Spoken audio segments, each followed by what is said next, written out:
Hey guys, welcome to today's Mentoring Minute where we're going to be talking about cubital tunnel.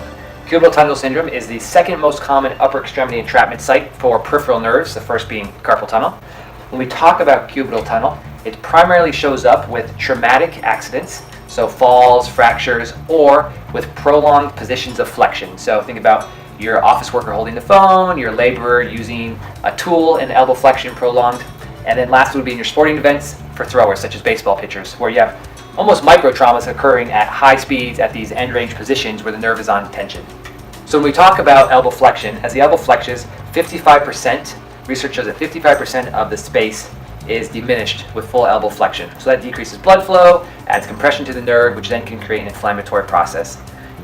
If you hold this position long enough, you can then start to get paresthesias in your hand, and if this becomes even longer, you can start to see motor differences in the hand. So the most common ones being a little bit of clawing of the fourth and fifth fingers, or a deduction of the fifth fingers.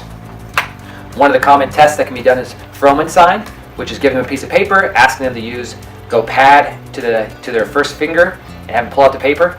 A negative test would be the thumb staying flat, where they're using their adductor pollicis. If that adductor muscle doesn't work well, you'll see compensation where they flex. So you see this pop up here, this IP joint. So that would be a positive test. Another objective test to help rule in cubital tunnel would be the elbow flexion test, where the patient is in supination, wrist extension, full elbow flexion, and then holding that for a minute, looking for reproduction of symptoms. So similar to the Phelan's test for the wrist, this is the elbow flexion test.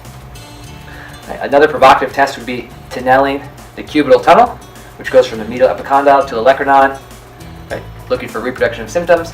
And then lastly, looking at upper limb tension test. So you press the scapula, abduct the shoulder, full wrist and finger extension, making sure you catch that fourth and fifth finger, pure or full elbow, shoulder external rotation, and start to flex the elbow till the patient feels symptoms.